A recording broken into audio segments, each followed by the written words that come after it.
आप देख रहे हैं इंडिया टाउन न्यूज, भारत की बात।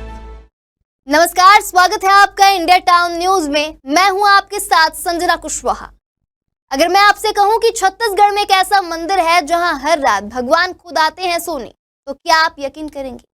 अगर मैं कहूं कि उस मंदिर में सुबह भोग के बर्तन खाली मिलते हैं और भगवान के पलंग पर चादर बिखरी हुई रहती है, तो क्या आप मेरा यकीन मानेंगे? ये कोई फिल्मी कहानी नहीं है, बल्कि सच्चाई है। जी हाँ, एक ऐसी सच्चाई जिसे ना तो कोई वैज्ञानिक पूरी तरह से नकार सका है और ना ही भक्तों का विश्वास जरा सा भी डगमगाया है।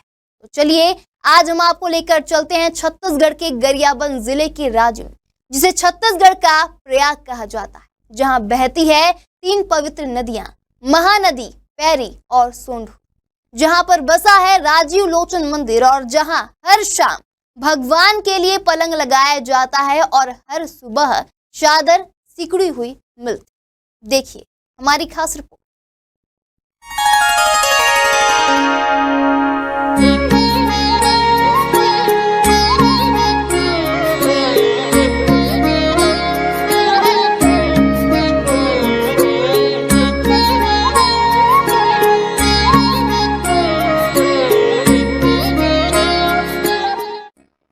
राजिम एक छोटा सा लेकिन ऐतिहासिक कस्बा, जिसे आस्था, परंपरा और रहस्यों ने घेर रखा है।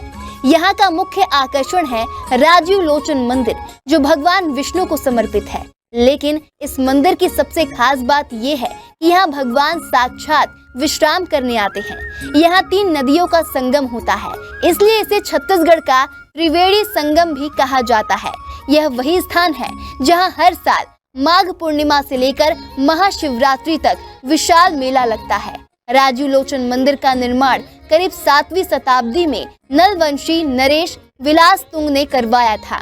मंदिर के अंदर बनी काले पत्थर की विष्णु की चतुर्भुजी मूर्ति, जिनके हाथों में शंख, चक्र, गदा और पद्म है, बेहद आकर्षण और रहस्यमय है। मंदिर की दीवारों और गुंबदों पर बनी मूर्तियां जैसे बोलती हैं। इन्हें देखकर ऐसा लगता है कि जैसे ये किसी और युग की कहानी सुना रही हों। यहाँ का सबसे बड़ा रहस्य है भगवान विष्णु के सोने की परंपरा। हर रात मंदिर बंद होने से पहले भगवान के लिए एक बिस्तर लगाया जाता है।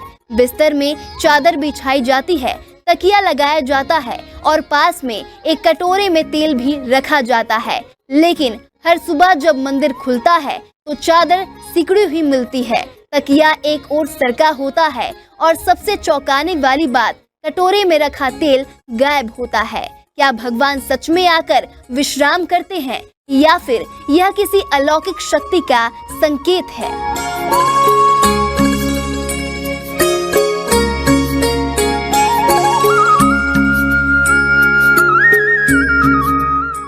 राजीव लोचन मंदिर में भगवान को रोज भोग लगाया जाता है, दाल, चावल और सब्जी का। लेकिन कई बार ऐसा देखा गया है कि सुबह जब पुजारी मंदिर खोलते हैं तो भोग का कटोरा खाली मिलता है। दाल चावल पर हाथों के निशान दिखाई देते हैं। ऐसा लगता है जैसे किसी ने भोजन छुआ और खा भी लिया हो।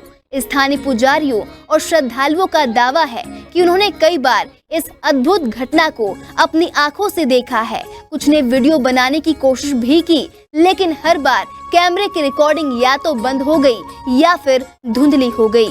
यहाँ के पुजारियों का कहना है कि हर शनिवार भगवान विष्णु का विशेष श्रृंगार किया जाता है।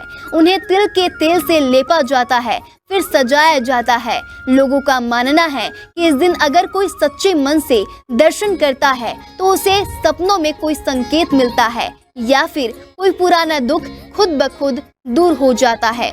यहाँ कई भक्तों ने यह दावा किया है कि मंदिर में दर्शन के बाद उन्हें बीमारियों से राहत मिली है, कोर्ट केस में जीत मिली है या परिवार में बिछड़े लोग वापस लौट आए हैं।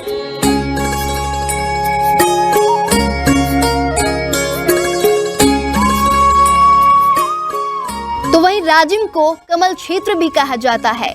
मान्यता है कि सृष्टि की रचना यहीं से शुरू हुई थी। जब भगवान विष्णु की नाभि से निकला कमल यहीं स्थित हुआ था और ब्रह्मा ने यहीं से सृष्टि रचना की शुरुआत की थी।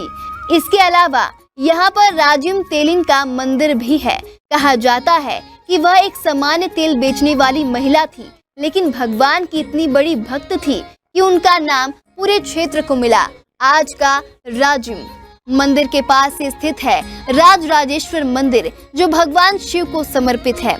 इसलिए इस पूरे क्षेत्र को हरिहर क्षेत्र भी कहा जाता है, जहां हरि यानी विष्णु और हर यानी शिव दोनों का वास है। ऐसे स्थान भारत में बहुत कम हैं, जहां दोनों देवों की उपस्थिति साथ साथ मानी जाती हो।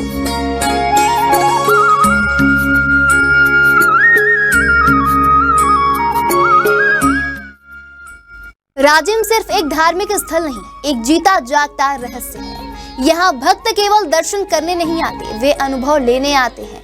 कहा जाता है कि आस्था में शक्ति होती है, लेकिन राजीव लोचन मंदिर में आस्था के साथ साथ कोई ऐसी शक्ति भी है जो दिखाई नहीं देती, लेकिन महसूस होती। तो अगली बार अगर आप छत्तीसगढ़ आए तो राजिम जरूर जाइएगा। हो सकता है भगवान आपको भी रात में दर्शन दे दें, या फिर सुबह उठें तो आपको भी कटोरे में रखा तेल गायब मिले। याद रखिए, ये मंदिर है, लेकिन इसके दरवाजे हर रात किसी और लोग के लिए भी खुलते। फिलहाल अभी के लिए इतना ही। अगली बार फिर हाजिर होंगे एक नए विषय को लेकर। तब तक के लिए देखते रहिए इंडिया टाउन न्यूज, भारत की बात।